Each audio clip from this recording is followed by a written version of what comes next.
All right, all right. Just getting a few things set up here. Um,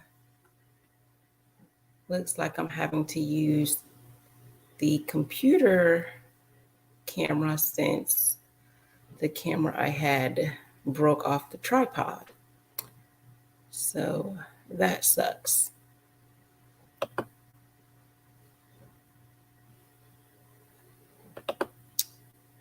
All right.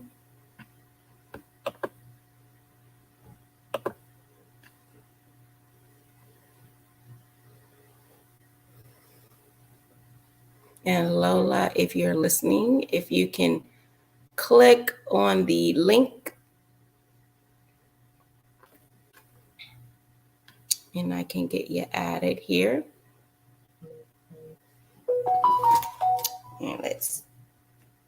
And I'll let other people get on the chat a little bit later. You'll be able to come in and on the link.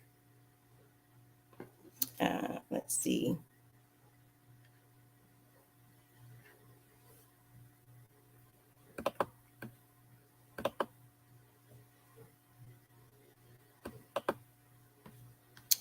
Give me a second here.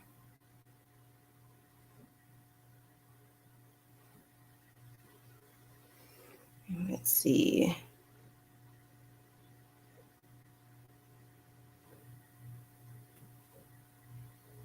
I'm going to.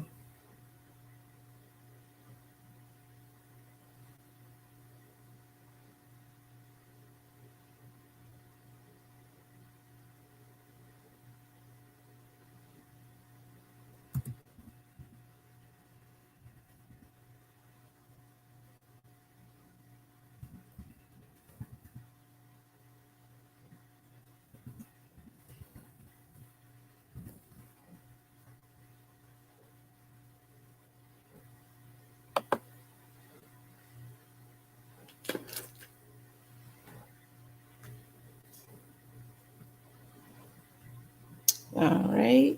Get started in just a moment.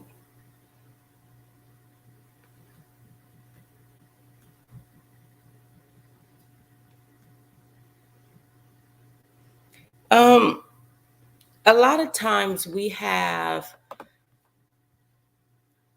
issues in relationships because we don't realize that we're keeping the same pattern going on and on.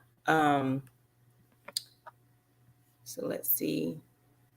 So we're going to talk about a few things. Lola here is also a transformational coach. She has some pointers that we're going to go over, and hopefully this will help you because there's a lot of different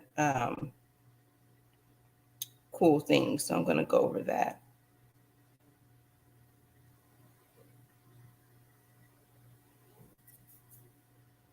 She has some cognitive behavioral techniques. So here we go.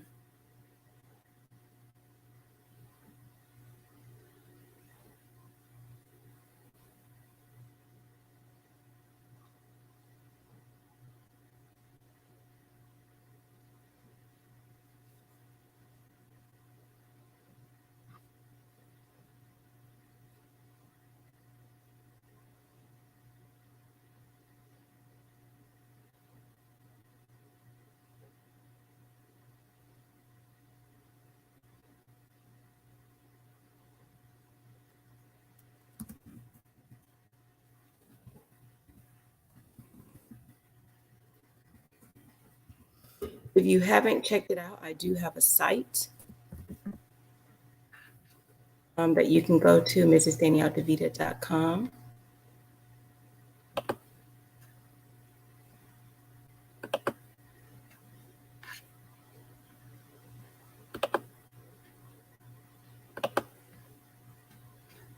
Hi, Lola. How you doing? Wonderful. How are you? Good. You look so beautiful. Thank you. So do you. I love your hair and your earrings. Thank you. I'm so sorry I'm having to use a different camera because my tripod broke. That's okay. So, and the other one I have, it doesn't have the clip for me to be, it's the clip part that broke. So I have 3 tripods, but the clip that holds the camera up is falling. So I'm having to use this default camera and I don't like it. Oh, it's So okay. It'll still be good. yes, yes, yes. So um I love your website, Agreeot's Corner. So I'm gonna have you talk about that a little bit and your author. I see the books that you have. But before we do all of that, I was reading about a technique that you do Mm-hmm. called is it cognitive behavioral techniques? Mm-hmm. So we're going to go over that. But first, I want you to tell everyone a little bit about yourself, and then we'll definitely um, get started in more detail. So go ahead, Lola. Awesome. Well, welcome everyone, and thank you, Danielle, for having me here with you. It's most definitely a pleasure. My name is Lola B. Morgan. I am a life coach. I call myself a transformational life coach. I'm also a multi-published author, so I have 2 books. One is a children's book for kids called The Butterfly and the Bully. And so it teaches children how to cope with life stressors such as death, any form of trauma, bullying, and separation. And so the book is really important because not only does it teach all of those nice components, you have positive reinforcements like journaling and affirmations, and the wonderful illustrations gives reverence to the nice little black and brown babies in our communities. So help identifying identity, but it teaches them really about having effective communication, emotional intelligence, and empathy, and all the great things we need to be whole as we grow and transition through life. And then the next book that I have is This Is Me interactive coloring book. And so it's an extension to the guide itself of The Butterfly and the Bully, but it just allows kids to get really creative while still affirming themselves. Yeah, and that's just a little bit about some of the things that I do. Oh, outside of being a huge community advocate, um, I think that it's so important to be able to build connection amongst people, and what better way to do that than to celebrate one another. So I have um, co-created events with my wonderful, amazing friend. Her name is Janae Hardy of Modern Mindset LLC. And so she's also a life coach and book publisher. And we've gotten together to be able to create just stable fundamentals in order to support educators, students in our community, as well as local and small business owners. So I've had some really strong women that I've seen be able to lay these same paths, and I wanted to be able to do the same in partnership with Janae. Wow, that is wonderful. And it is Women's Month, everyone. So this is Yes. this is a great way to segue into how we can empower other women and help build our community. Um, so what made you want to go into this? What made you want to write a book and want to do all of what you do in the community? Wow. I've always had a heart for community. I've always had a heart for people. One, I will say that. But in 2016, I actually lost my brother due to gun violence. Mm. And in 2019, a young lady I met named Samantha Harris was starting a beta group for her publishing company called First Book Club Publishing Company. And I had to figure out, okay, well, what story am I going to tell? Writing a book, who doesn't want to write a book, right? And I think it was like the most perfect opportunity. And the more that I tell this story, I really feel like it was God's timing for me to heal things, reveal things, and grow through the process of nurturing not only who I was as a person, but to be able to give my family something for that really tough loss. I had a really, really hard time navigating through the process of him no longer being here with us. And so I could only imagine what it's like from a child's perspective. So when writing the book, I've always been a storyteller. Writing has just been my form of therapy, of being able to just lay it all out, right? If you don't feel comfortable sharing with other people, you can at least, trust and share with yourself, but you have to get it out. And so as I was writing and going through the process of writing the book, I had to figure out what else, like, can this story tell? What else can people relate to? I may not be with every single person that picks up this item, but I want them to walk away feeling like, oh my God, like this person, they understand me, and I see you. And so when creating the book, I not only carefully curated the story of what it's like for a child to be able to lose a parent, but what happens when their emotions are expressed correctly, and what does it look like for you to be able to express it correctly, and here are the tools that you can walk through life in order to better equip you. So I mean, I just say I thank God for giving me the vision, blessing me with a gift to be able to push something like this out, because it has definitely been a healing experience for myself as well. Wow. Now, I want to ask this. Do you think traumatic events in a child's life um, is the reason why they sometimes have issues in all facets of relationships, whether it's romantic, business, just anything? Do you think that these traumatic events and how they do not learn to express their emotions, how they do not learn to mature emotionally affects, how they go out into the world and build relationships? Most definitely. Most definitely. And I say that from experience, life will happen to you, but you have to be equipped with the things that unfold. And you may not have the tools in that very moment, but the gift of being able to get a new day, get a new experience, is to learn how you can be better in placement of the world, because we all have our own roles, we all have our own responsibilities, whether it's tied to being an entrepreneur, being a mom or a father.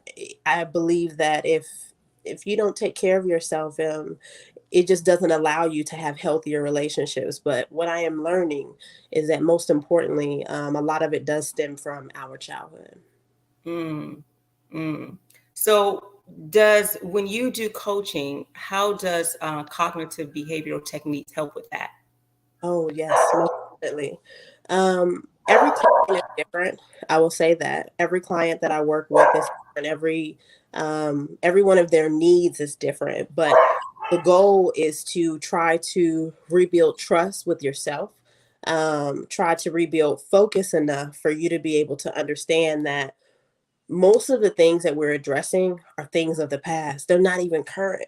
And so it's helping them realize that, in ways to really be able to retrain the mind, trusting yourself through the process and knowing that whatever happened in the past, you have to be able to honor it today.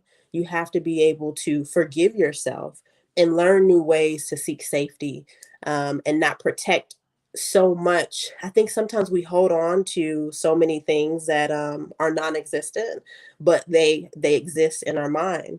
Um, and just helping them really be able to navigate through that, whether it's a journey of self-love, really rediscovering yourself is what I find, that we work on the most, are ways to rediscover. Wow, wow.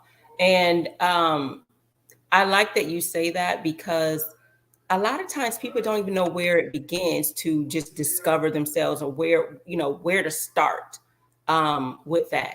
If someone is getting to the point where they are having issues just finding themselves before they can even discover whatever issues that they have, what would you say to them? Because a lot of people are talking at an adult age. I'm trying to find myself. I'm trying to Yeah. find, I can't even imagine where to start because I still don't know who I am and why I'm here. What would you say to that? Well, it's funny that you asked. I created a tool called the Reflective Challenge.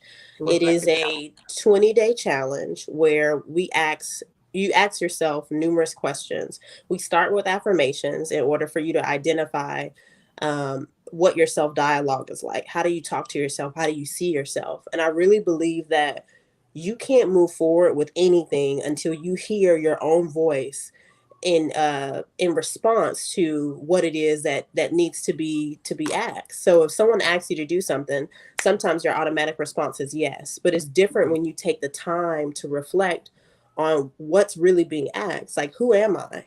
What is my purpose? How do I want to show up? Instead of, getting up, going into your daily routine, and it just being that with no change. And so going through the process of finding out, what does peace look like for you? What are your agreements? Who are you committing yourself to outside of yourself? Because most of us on a daily basis don't have commitments to our own well-being. And so it's Right. important to be able to dig through that process. And for some, it can be very triggerish, because it's like, wow, I didn't know that I felt that way. But it's the great victory of it, right? Is that you get to acknowledge where you are, teaching them to have grace with where they are, and know that you will grow through the process. But asking yourself the questions is the first step. So what are two affirmations that you would give in that process? Mm, I try not to give too many. We in my training, I most of the work that I'm doing is listening to where they are in order for me to guide them. There is a quote. Dang it! Hold on one second. If I can find it, I absolutely love it. Hold on one second. There's a affirmation that I will say, a affirmation that I share often is, um, I lack nothing. So there's Mm, nothing that you lack. Everything you need is already provided to you. wow. Another one that is really special to me, it's right in front of me. I'm worth taking a chance on. I'm valued and consistent. I am worthy of grace, kindness, and love. I do the Mm, work, even the hard work, every day to be the best person I have always dreamed of. Wherever life plants me, I bloom. And that I was, it's like, yeah. it's so heartfelt, right? Yeah. Wherever life plants me, I bloom. One of the affirmations that I feel like that I'm using more often, is, if I'm in it, it will move. And so Mm, knowing that you're not complacent, knowing that every day you're taking strides, it may not be this extravagant step, or it may not get you to the end result right then in that moment, but it's a step, it's a seed. So just teaching people to have more grace as they're growing and stretching and evolving through their own processes. mm. Wow, that's beautiful. I love those affirmations. Oh, So, thank you. guys, you need to get in her training so you can get more of those affirmations because that, like, wow, that's nice. I want to change the course a little bit. So, I don't know if you've seen a few posts that I've done before, and one of the things that I hear women, either when I do coaching or um, just talking with women about femininity, I Mhm, hear women say, I'll be feminine mhm, when men do this, or when I'm in the relationship with, the masculine man, or if they're more this, more that, I will be feminine when. And I kind of feel like whether other people around you aren't doing what they're supposed to do, you should always do what you need to do because mhm, femininity isn't really just for a romantic relationship. It's just part of being a woman, is you being you. And then the right person, when they see that energy, the right people are gonna flock to you. And then those who are not, you know, um, are worthy of that, you just don't entertain them. But what do you think about when women say they will be feminine when, or they will do this when? What are your thoughts about that? My response most definitely, first and foremost, echoes yours. But what I hear, if someone were to say, this will happen when, well, what about now? Do you feel like you don't have the steps to be able to attain that, or do you not deserve to be able to operate in that space, instead of waiting for someone else? Because what if that person never shows? We're just Mm, going to operate strictly and solely out of masculinity, which is, um, I don't believe is the most healthiest state. I feel like, especially as African American women, being in these dominating roles. What about the ease? What about allowing things to flow? We don't always have to carry everything. Last year, I attended a seminar on fibromyalgia, and a doctor basically talked about the steps that it takes to incur that disease, or I don't want to call it a disease, or that ailment. And so really he talked about how we put too many things on ourselves, whether it's internally or physically, not being able to ask for help, those small steps that takes to be able to have that diagnosis. Mm, And it's interesting that we don't pay attention to those type of things, and as we get older, you're wound up with these type of diagnoses, and you never thought about the process. So when I hear things like that, my mind is so forward thinking. It skips like so many different steps. But I believe that it's important for us to ask ourselves why. Like, why do you believe that? Why is that belief true to you? Or why is that your truth? Is there a another process that can happen outside of just waiting? Because like you said before, you have to do the work before that other person shows up. You have to be whole before that other person shows up. And then removing the boundary and setting that I will not do this. We understand that you may not operate in the same space or things that hurt you in the past, but doesn't that person and yourself deserve some level of forgiveness in order for you to gravitate towards what's better? And like you said, don't you're not chasing, you're attracting, but you won't attract what you don't equip yourself with either. mm. Wow, that was deep. I like that. Mhm. Um, I'm hearing this a lot. In some ways, I believe it's true. A lot of men in our community believe that, in particularly, we as Black women are more disagreeable, less cooperative in relationships. Not all women, Mhm. but I I know since you do a deep dive into the mindset, and I kind of want to understand, why is that? What is there some type of struggle in relate, when you're a child, that kind of gets women to be like that? Because I converse with a lot of women, and then some are very cooperative, work well together. But in Mhm. relationships, it doesn't seem to translate outside of corporate world into those personal relationships. And I want to know why. Why do you think men of our community typically believe we are not agreeable? Hmm. One thing I will say, and this is coming from a person who was raised by a single parent, a single mom. And although I've always had my father in my life, I could see the dynamics of the independency that was taught. There's some really great, strong things that come with being equipped and knowing yourself and knowing how to walk in certain rooms. But it kind of goes back also to what you said, when we're operating in too many spaces. The first thing that I hear when someone says that you're not as agreeable, um, is at times we protect ourselves way more than we have to, way more than we should. And learning, I was talking to a girlfriend of mine literally just this week, and she knows my story, she understands some of the things that I've been through. And before I got with my fiance now, I was in a very long-term relationship, and that relationship didn't serve either of us. Grateful that it ended, when it did, but there were still some remnants from that relationship. And so people don't understand the psychological damage that can happen when you are submerged in certain environments that do not serve you, that don't serve you well. And so one of those factors could easily be not being able to listen and trust your own voice, because there have been so many times where that this may not have been for you, but you chose to let it subside.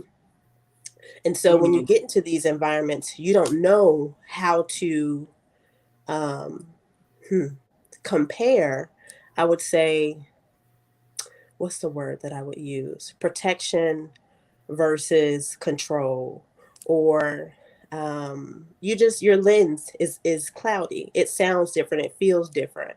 Um, when someone asks you something so simple, it can be compared to a past trauma or how you experienced it beforehand. So, I mean, to be quite honest with you, I truly believe that's why it's so important for us, especially as women, most importantly as Black women, because we hold more weight than we should.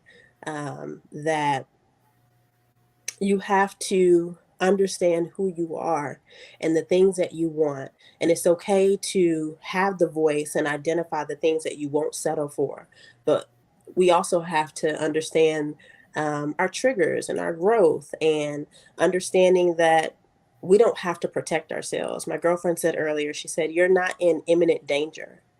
There's no reason for you to feel, not to necessarily say I feel the way you do, but there's no comparison into where you were from where you are.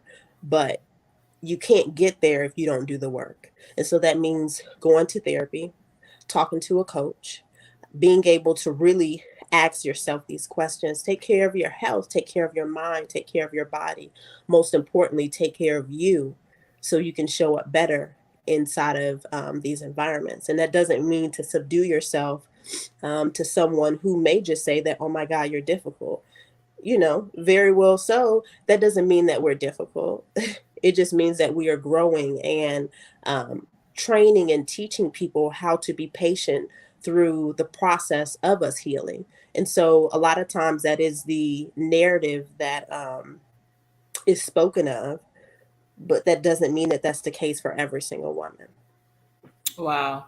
I never thought about it like that as well. It's a level of control or competitiveness or comparing Mhm. your old self from now, which is why sometimes women come off as disagreeable. Because I think in general, women could be disagreeable, but I know that a lot of times it's relegated to our community, Mhm. at least from what I'm hearing. Of course, because I'm around people in my community, so I hear it more. But I like that idea because now we know where we need to target.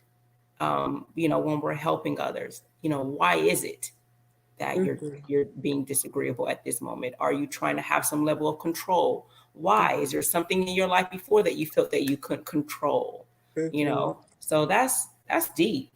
That's Yeah. deep. Today we are seeing.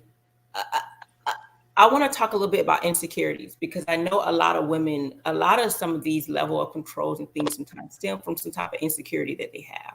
Mhm. And some of these insecurities get in the way of all types of relationships, mother-daughter relationships. Because apparently it's a really big thing now.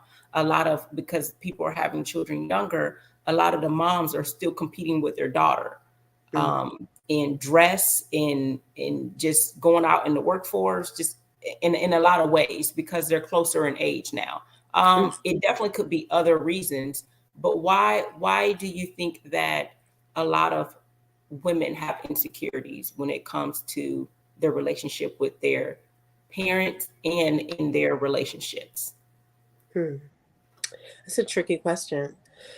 Um, ooh. And when I say insecurities, I mean insecurities about themselves, who they are, and how they feel about themselves, whether they feel like they're worthy of love.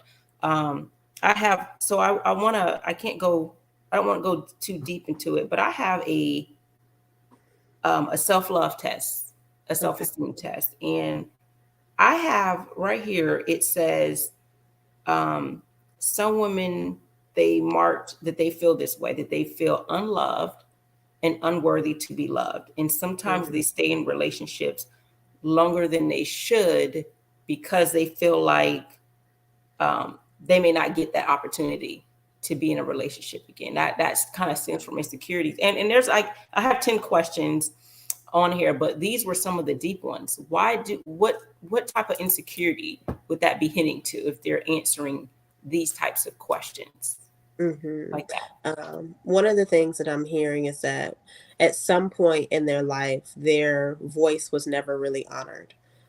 It was certain things that they couldn't entrust. Most importantly, the first thing you asked was an insecurity with the parent. That means there's a lack of active listening on some spectrum, meaning that at some point, either the child was trying to share a certain experience, and it wasn't honored. And, the same way in relationships, or not being able to really see themselves commit to the fulfillment of whatever the expectation may be. And so talking yourself, that self-doubt, which is it's a real thing, it's a big thing, which then in return can turn into imposter syndrome. It's like so many different layers of not understanding who we are, most importantly not being able to trust ourselves, um, and honoring your voice to be able to say that no matter what the end result is of me speaking with this person, how do I overcome, feeling unworthy? Why does this make me feel this way, especially when I'm talking to this person? It could be that maybe they only feel insecure when they're speaking to their parent, but they don't feel insecure in their relationships. Or if they do, the insecurity shows up in an entirely different way. And so I truly believe that it's important. And I'm going to say it again. That internal dialogue. My mom always taught us to really dig into the eternal.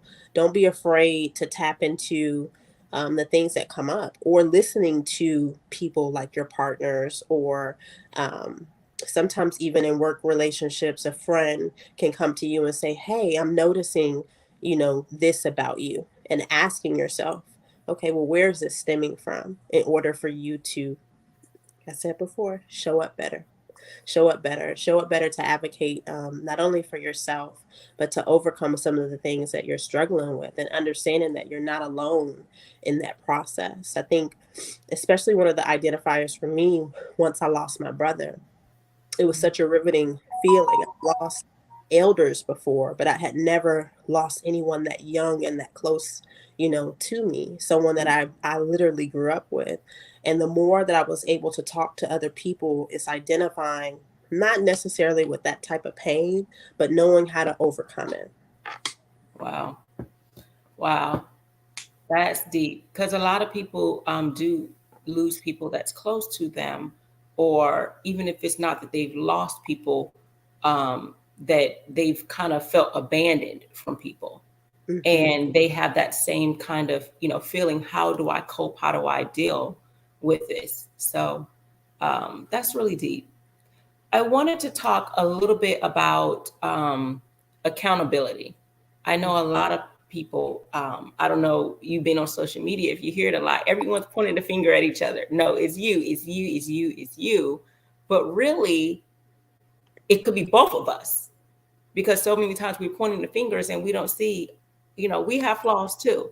I know, when people ask, why do I do what I do? I remember when I first, and some people probably heard this story, probably tired of me talking about it. But I would be like, oh my God, my husband's doing this. Oh my God, he's doing this.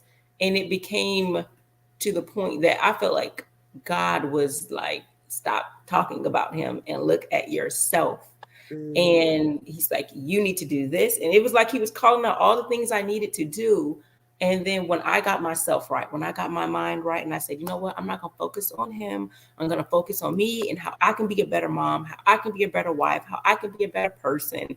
And when I focus on those things, it was like he was looking like, whoa, you're doing a lot. Let me step my game up. And Hmm. then he started doing that. And it became this thing like, okay, I'm going to do this, I'm going to do that. And then we both were like in this rhythm, and we didn't want to stop Wow. trying to put our best in it. We were no longer focused on what the other person's doing, because we were trying to see, where can we grow? Where can we heal? And I think if you surround yourself with people who want to grow, naturally, when they see that, they're going to want to grow too. And then the people who don't, they're going to either say, you've changed, and they're either going to pull you back or they're going to leave. It is what it is. But what are your thoughts about just if you're seeing on social media the people just blaming each other, men blaming women, women blaming men for why things are the way they are in society. Yeah, I think it's very deflective. We all have our flaws. We all have moments where we don't necessarily show up as our best selves. And so I think that it's important to not be judgmental, to be more active in identifying certain traits that are coming along and finding ways to talk to people about how to overcome them. I don't necessarily specialize in relationships, but I do know, and I feel like it's really important to share space with like-minded people. People will always have their opinions, whether it's right or it's wrong, and sometimes there are perspectives that can be gained from listening to how someone else views something. This, like I said before, listening non-judgmentally. Okay, you have a right to feel how you feel, but um, that's an interesting point, and finding out why, because half the time, some of the things that people say online are things that they have heard, environments that they have grown up in, things that's all that they've seen. They haven't seen anything else. So, yeah, I just sometimes allow people to have their narrative, but I love asking questions. I think when I was going to school, I wanted to study psychology, and that was like the like the word I'm looking for. Anything dealing with psychologist, psychologist in me to be able to just really be able to ask people those questions, like why do you think like that? Where do you feel like it's stemming from? But yeah, people will always have their narrative. Wow. Yeah.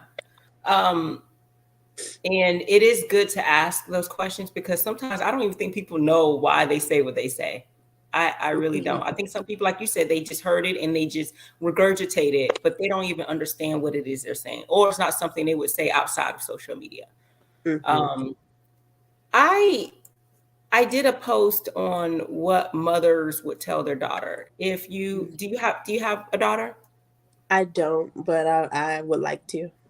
If you had, so I want to ask you on two different scenarios. What are, if you had a daughter, what are three things you would tell your daughter? And if you had a son, what would be three things you would tell your son if they had to come back and listen to this? Okay. Well, I do have a bonus baby. I have a son, Deacon, so I'll start with him. Um, hmm. The first thing I would tell him is love who you are in its full entirety.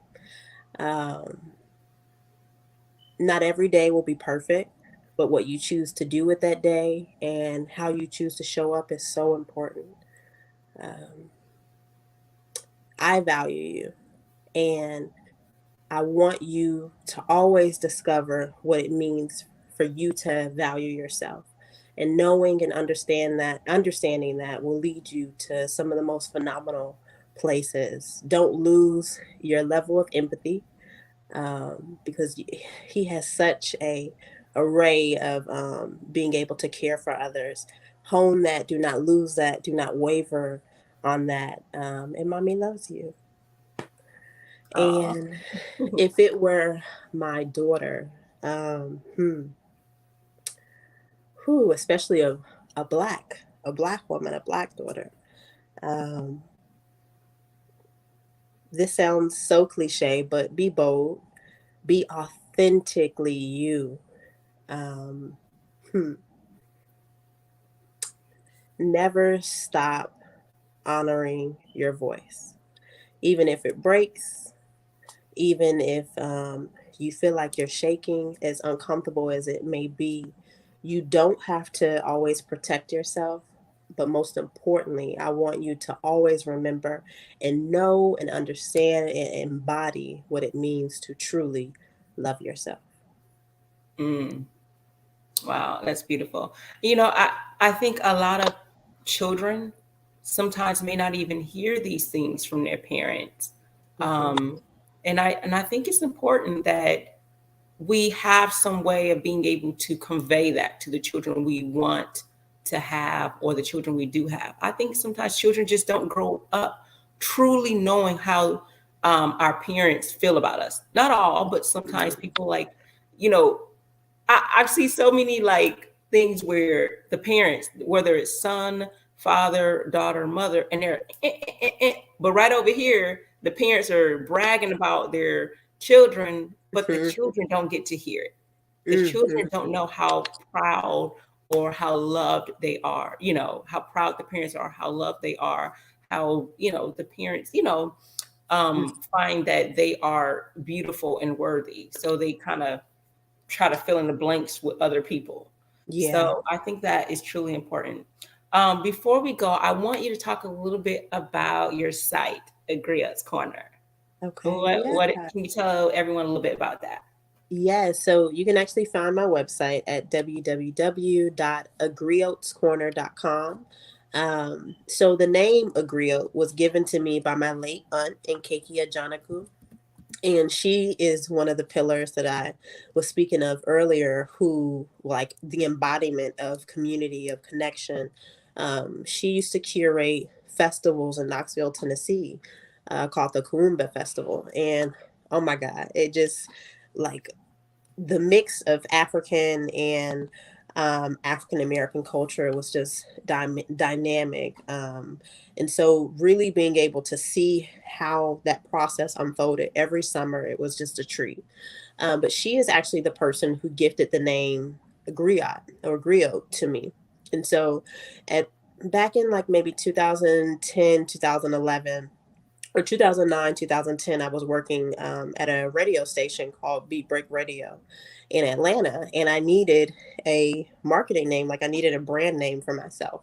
And she's like, "Well, why don't you call yourself Griot?" And as the years came to play, in 2017, I actually launched a Griot's Corner as a blog site to be able to host my work because I was freelance writing for different magazines, women organizations, and I wanted a place for people to go to that was like my safe haven.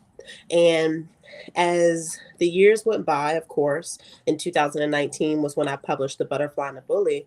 I'm like, you know what? I want to make this bigger. I want, and most importantly, I chose the name Griot because I wanted to keep that name as a conversation starter. Most African Americans do not understand their history. And when I say their history, I mean like their true lineage heritage. And so I grew up in a Yoruba based home. And I am grateful that I had the understanding of navigating through my culture in that type of way. And so, for those of you who do not know what a griot is, it is someone who carries a West African oral tradition of their culture. So it can be anyone identified as a musician, a poet, a storyteller. And so a griot's corner is everything that embodies me. I'm not necessarily a musician, but I am a storyteller. And I believe in creating safe and welcome spaces for other people. And so when you go to my site or when you purchase anything from me, or even if you're just in my presence, I want to make sure that people feel that they can identify and carry their own story and their own lineage. So, outside of one of the components that I use in my life coaching is that teaching people to write letters to themselves, whether it's truly one of the places that we start is their past self. So that way you can identify some of the pain that you're going through, forgive yourself through it, and then embrace the journey of being able to walk through those new steps. So I'll forever be a griot. Wow. Oh, wow. So everyone, please go to www.agriotscorner.com, and she has information about her book on there as well. She, like she said, she's a transformational life coach, and she has blogs on there. So I really like the site, and I think you guys should, you know, go on there. You will love it. If anyone is listening in, if anyone have any questions, want to talk about anything relationship wise, Speak now or forever hold your peace. There is a link where you can go to StreamYard and you can be able to come on. Be prepared to be on camera because it's easier, one, to be able to converse with you, and no one wants to hide behind the camera and say whatever. So if you're listening, if you listen um, on the after it's recorded, then you will not be able to get on. I'll have to have another one to do that. I posted it in. Let me just do it one more time. So Danielle, do you have a affirmation that you like to use? It's not so much of an affirmation, but Nelson Mandela said this, and he said, I never lose. I either win or I learn. And I like that because it keeps me from thinking if I didn't do something the way I wished I could, that it reminds me I'm not a failure. I'm learning. So I either win or I learn. I'm not a loser. I don't lose. So I like that because it keeps my head up. It keeps me trucking along.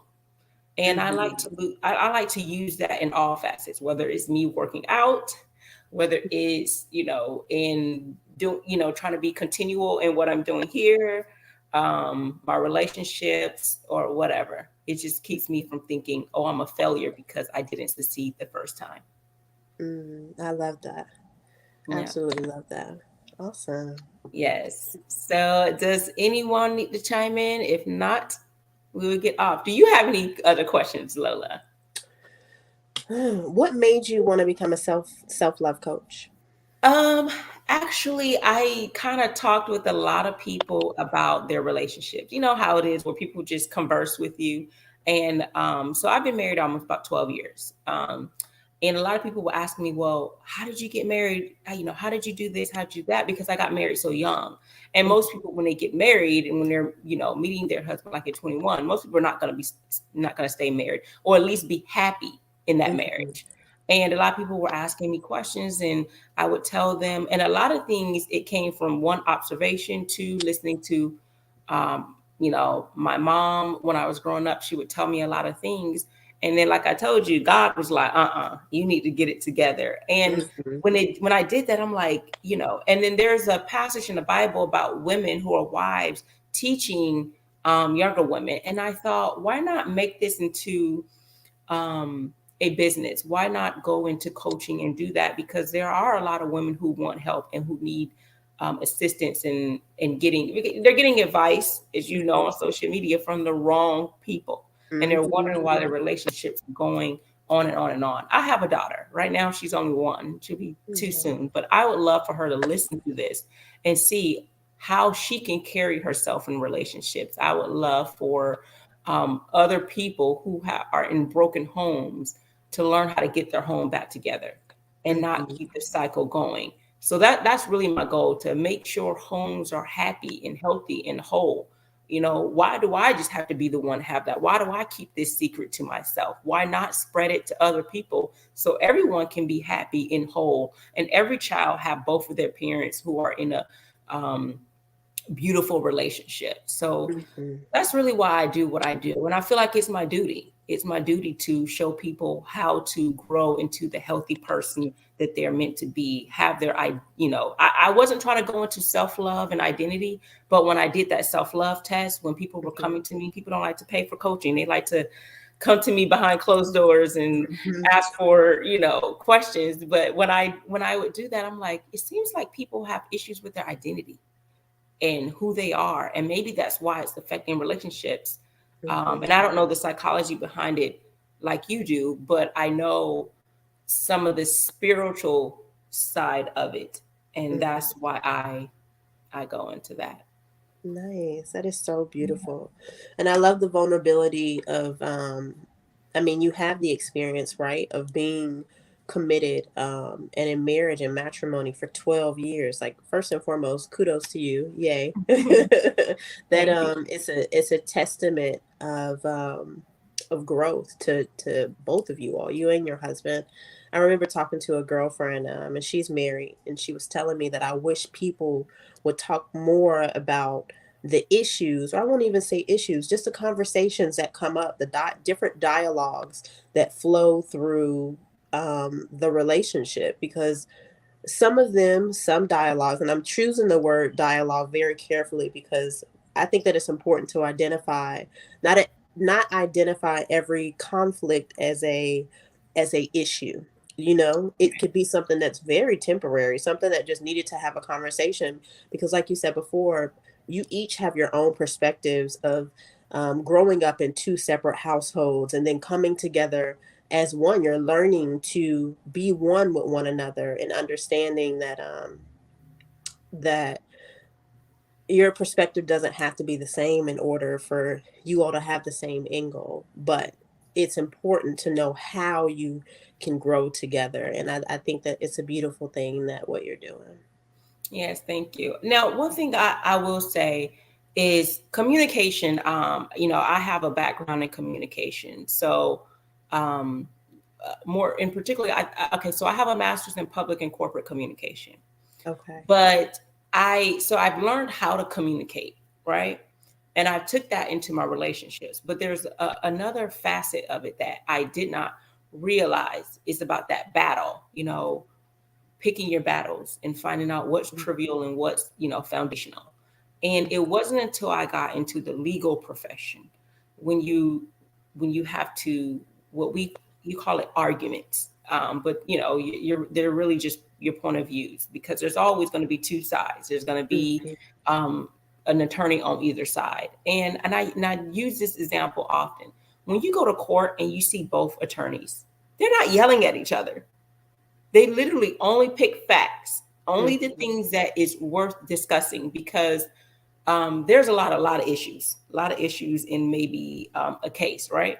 Mhm. But the issue is whatever the rule is, whatever that rule that someone violated, that law that someone violated, and you only can pick the best attorney will only pick issues that attacks what it is.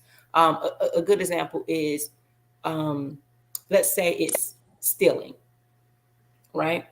Um, there's a law on what it is, what it's called to steal, to take something that is of another person without their permission, and to take could be to pick up, to move, or to touch, right? Mhm. um you should, as an attorney, the smart thing is to only argue the points that's going to help make your case. But I know that in relationships we don't do that. Like, let's say the issue is just this. We like to pick things from the past, pick things from last week, pick, like you said, that deflecting thing. We pick Mhm. everything but the issue of what it really is. It's I forgot the term. It's called misplaced anger. You kind of watch these a good let's see, what's that TV show? It's gone out, Criminal Minds, right? Mhm. The person who's always mad, the person who they're always trying to hurt is never the person they're mad at. It's always someone who died, or someone who, disowned them or did something to them. So they find a surrogate, someone who reminds them of them, another person who has blonde hair, or, a brunette, or this figure, this body type, this shape, this color. Mhm. And they attack that person. And a lot of times we do that in relationships. We never stay on point of what it is about the real foundation of what it is. We always pick everything else. And I kind of learned that in relationships. Do I have to argue about this? Is that going to hurt? Why don't I just be quiet? Why, when he says something that bothers me or upsets me, why do I have to argue about it all the time? Why not just woosah, find my center? And a lot of times he's like, especially if I'm quiet, he's like, it gives him time to think, man, should I have said that? Should I have done that? Or let me, because sometimes when we argue back and forth, we don't have time to process things. And Mhm. that's one thing I wish that we could do in relationships. We process what it is that we said. We don't go below the belt. We stick to the issues. And then if it's not really an issue, it's not an issue. It is what it Mhm. is. Yeah. Um, so that's what I kind of learned about communication and um, from both of my professions and how I can kind of bundle them together. Because that's what a lot of people do. They don't really know how to communicate and how to stick to the issues. So, Nice. Well, thank yeah. you. It's a great perspective. Yes. So I would like to tackle the mindset, like what you said behind it, but so any other questions? No. All Mm-mm. right. Well, I appreciate you coming in. If anyone's watching, if y'all want to come in, I'm telling you, you have about a few seconds to click that link if you want to come in and chop it up with us and tell me your thoughts about relationships. Be prepared to be on camera. If you are a man, we'd like to hear your perspective. Sometimes it's kind of weird to just have women talk about relationships and men don't provide their input.